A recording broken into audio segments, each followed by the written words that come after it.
3 mis yn ôl, o'n i ddim yn gwybod lle o'n i yn bywyd, o'n i'm yn siŵr. O'n i eisiau fyw, rili.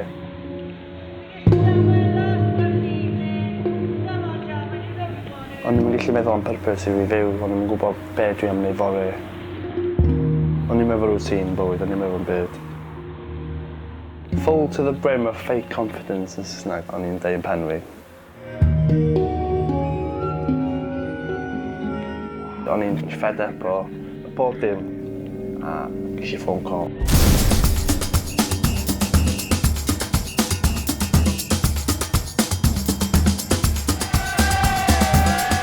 We're Welsh, we're proud, we've done amazing.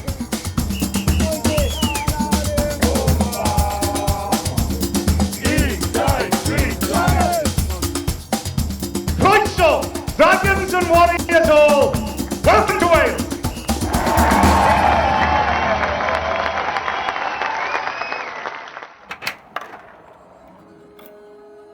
Da ni'n Colbe, i lle dwi'n aros ar y funud. Mae'n lot well na aros ar y stryd. So, room i di hwn. Palace mawr neis, awesome. Os dwi'n diflas a dwi'n bod weithiau, dwi'n cyfri faint o windmills yna. 56 dwi'n cyfri ar y funud yma. Eyesight fi ddim yn gred. 57 dwi'n o gyfri yna. Mae nid sy'n sal am beth amdano fo. Dim yn gwybod lle ti'n am cysgu yn y nos. Dwi'n licio gofyn i bobl os gai aros yn tŷ nhw a deud sefyllfa fi. Ond mae'n teimlo'n... Dim yn siŵr, gallai mi ddim yn ddisgrifio fo. Mae'n afiach. Mae'n horrible.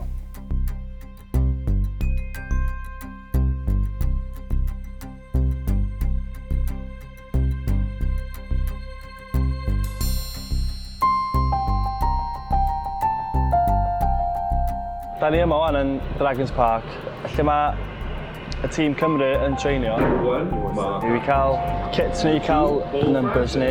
Number 4, Tom. Number 5, Osian Lloyd. Number 6. No way. Oh, yes. Number 4 isn't all that bad, man. It's nice, eh? It's like me. Look at that. Quite happy to be in actually.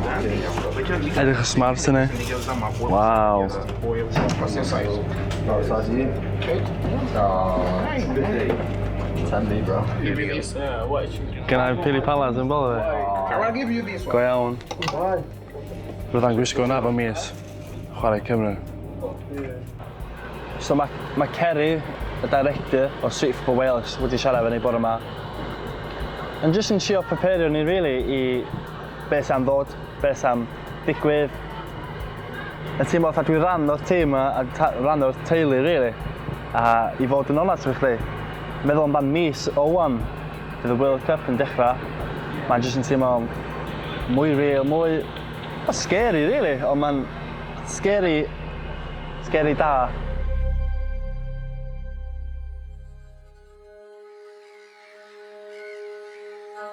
Mam yn licio ei drink. Nath i stopio am 8 mis, dwi'n meddwl, oedd hi'n dda. A nath parti penblwydd ffrind hi ddod draw. A nath hi mynd, na'n mynd yna. Dad yn mynd â lift, dwi'n cofio fod yn car yn mynd â'i lift yna i Tangwisio yn blwyddyn. A wedyn nath hi yfad lot, obviously efo'i ffrind. A dwi'n meddwl, ta neb yn gwybod yn union beth wnaeth ddigwydd, ond i fod yn oes, dwi'n meddwl nath hi cymryd methadon. A overdose o'r hwnna, a mynd i gysgu a ddim codi. Nath hi ddim farw mewn pwynt, so. Right. Ready? Yeah. One. Yes! Oh my God. Now start trying. Actually scored. What got you involved in it in the first place? What brought you into it? It's not just football, is it? Street Football Wales. It's a family. And were you actually homeless when you first got involved with Street Football Wales? I was just coming out of street homeless, went to a hostel, got involved in football from the hostel. Right. Ever since that moment, I've been homeless. I've been different situations on the street, different sofa surfing and all of that. Now I've got a stable accommodation. It's just changed my life so much, so drastically as well. Yeah. I'd never heard of Street Football Wales before, or the Homeless World Cup or anything like that. Kerry Harris, who runs Street Football Wales, got in touch with me and said, would you be interested in getting involved with what we do? And my first reaction was, I didn't get it. I was like, why would you put money and focus and time into that rather than dealing with the homelessness bit of it, you know? And then as I heard more then about how Street Football Wales works, I was like, this is brilliant. Like, the football is the hook. Just the confidence. Thinking about 3 months ago, I was in a hostel, not knowing where to go in my life, working a job that I wasn't happy in, minimum wage. And I never expected to be chosen for the World Cup in Wales, going to Cardiff, playing football with you, football with you. Obviously, it's struck me by playing football with me on camera. On camera in Cardiff. Wow. About to represent your country. It gives me goosebumps. But hopefully, this is just a start.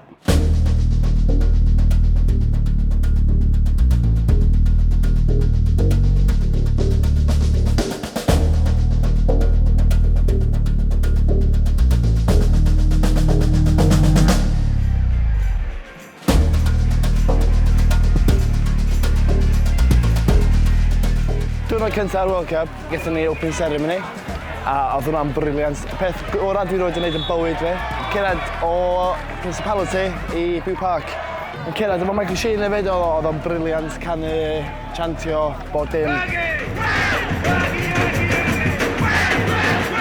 I fod yn part o hwnna, oedd o'n anhygoel. Pawb yn y stryd yn clapio, ac yn canu, ac oedd y band yn amazing hefyd.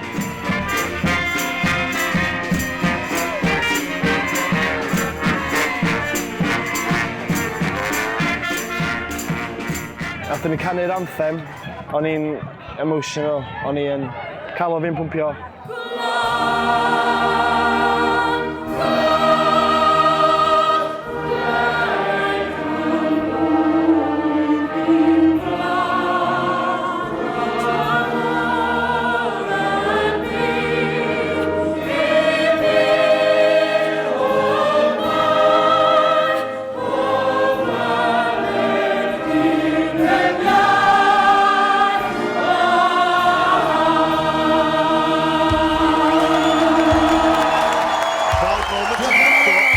A dyn nath o gigio off, nath ei ddechrau fa, nath ni sgorio gynta. Bob ochr, sgorio.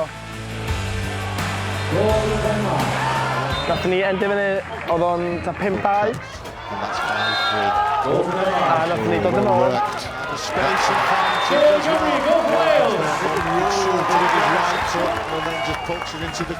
Ac y kick ola yn y gêm, nath Med Tom, nath ni sgorio, a nes I, waw. Nath endio fyny 6-6. A nath ni gochi ar penalties. Callum nath ni ddangos yn y gêm yna, oedd o'n amazing. Ended at 6-all, and Denmark win 1-0. Okay, let's just have a bit of a recognition, right? We've built this game up as everything, okay? We've still got a point, right? That's important. But can we please recognise Osian not playing and Macumbi not playing? They've looked forward to this for 12 weeks and they didn't get the opportunity today. It'll come again tomorrow, okay? I promise you. Well done, boys. Well done. O'n i'n upset, o'n i'n mynd dach pam nes i'n chwarae. O'n i'n upset nath I golli fyd wrth ffasiwn o penalties. Ddim just upset o'n i'n hapus iawn I watch y gêm na gymaint o calon nath o ddano. So nes I cael cyfarfod yn nhw gyd ar ôl pryd nath ni nôl i'r flats. Di galon, o pawb wedi torri calon, ond mor proud o pawb. Da ni'n aros efo'i gilydd.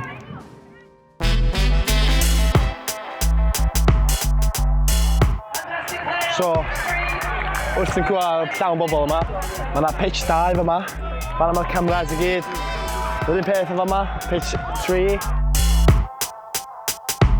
Os da chi'n sbio fyny fan'na, mae yna screen mawr, mae yna highlights o fo, mae yna ar game live.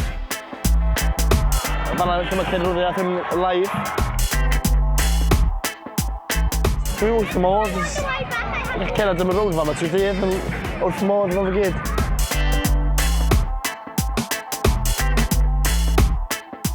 The main pitch, lle byddai'n sgorio worldies, iawn. Cofi hynna. Cofi hynna.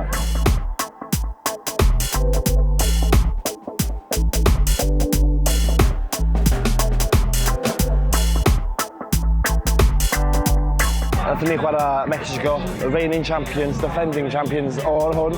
Maen nhw'n treinio am blynyddoedd cyn hyn, a maen nhw'n byw amdano fo, a hefyd nes i clywed bod y pressure maen nhw o dan yn y gwlad nhw, bod os dyn nhw'n cyrraedd top 5 neu rhywbeth fel 'na, dyn nhw'n cael y ffindio wedyn i blwyddyn nesa. So maen nhw'n byw hwn bob dydd, bob blwyddyn.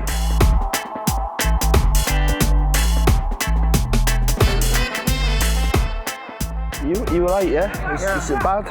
Not too bad. No, just rest it, yeah? Yeah, just one full rest to have a game. Yeah, we've got quite a bit to our game anyway, so yeah. Have to smash us straight in now, yeah? Show them what we're about. Goal i Cymru, goal for Wales! Pedwerydd gol o'r gêm i Gymru. Chweched gol o'r gêm i Gymru. Goal i Gymru, goal for Wales! Goal twisted. Goal i Gymru, goal for Wales! Goal gyfartal i Gymru! I think you'll all appreciate that was a brilliant comeback by the host, by Cymru, by Wales. Goal i Gymru, goal for Wales! Missed, Wales win, Cymru ennill!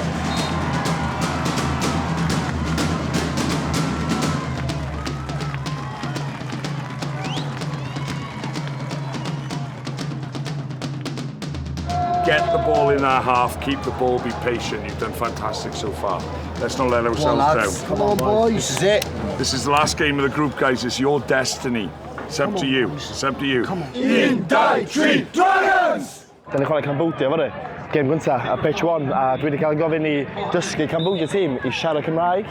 A byddai ar y big screen, just cyn y game, yn dweud croeso i Gymru, a bynnag maen nhw'n eisiau dweud. So I have learned some words. So good morning, good afternoon, or hello, like semai, or good afternoon in Pin Hong Dai. Is it correct? Yeah. And my name is Hong Iwa Enu. And like, how are you? Like, Sideti? Mae hwnna'n peth briliant i fyd, ia.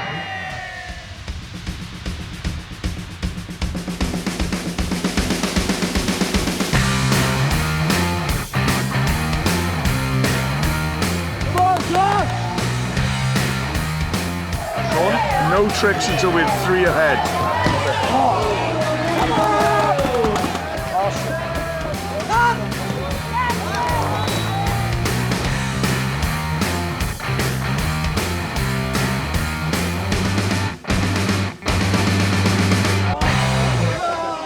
Come on,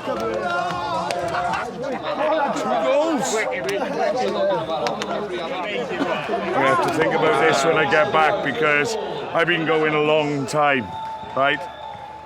And I possibly think this is the first time we've ever qualified at the top of the group, or first and second. So I think we might have already made a little bit of history. Yes! Da ni wedi qualifio heb Cymru am faint o 17 years. A da ni newydd wneud o yn Cardiff. Ond da ni wedi dod i myny efo wahanol problemau, pawb efo different backgrounds, ond yr un gol, ia. A da ni'n neud wbath, i cael gol yna, so. A Michael Sheehan yn sbio ar hynny, oh, mate.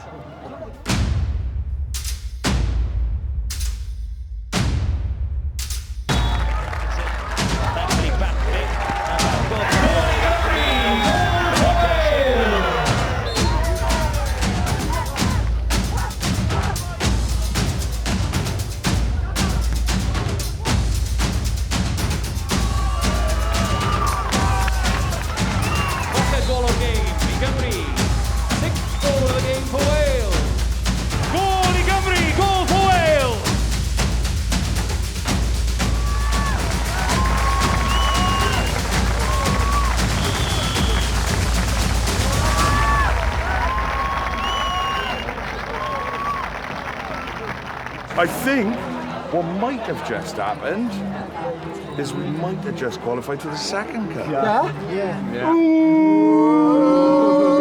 Never in a million years, boys. Yes, never in a million years.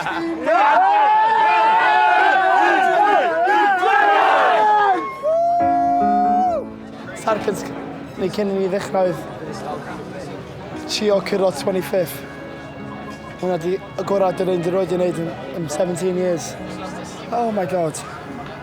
Rwy'n ceri ddiffyn ni bore yma. Doedd ddim yn gweld ni cyrraedd top 16, top 23 oedd yn dweud, oedd ddim wedi cyrraedd. Agorad da ni wedi wneud am 17 years. Da ni wedi goffan eto.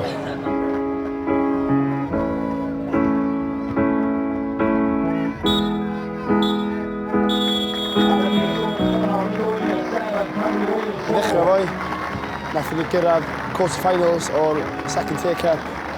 I think golli. We've been on a journey together, okay?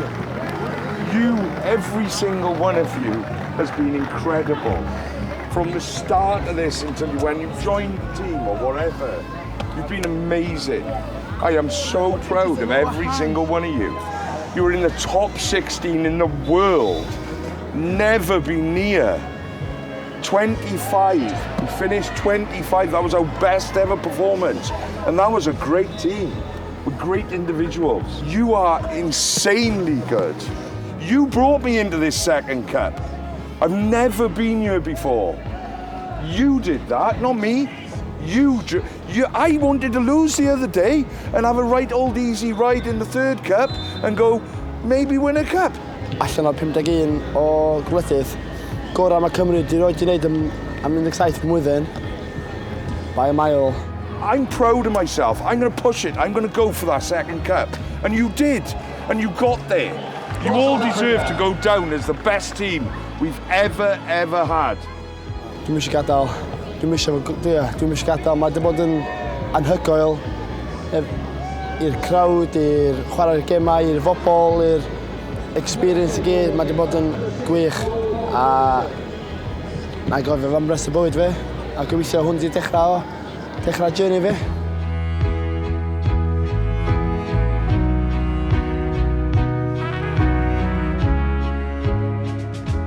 Lle yn mae Colwyn di dod I ben, dwi'm yn gwybod lle dwi'n mynd fory.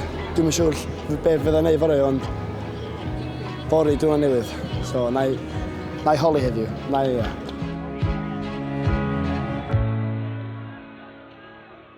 Mae jyst mynd am stick yn bywyd fi am beth hynny. Efo'n 3 blwyddyn dwi'n stryglo ffeindio motivation. Mae yna gael obaith yn rhywbeth dwi eisiau am mynd I prwfio fo. So, yeah, all in all, wrthos gorau dwi'n wedi cael bywyd fi.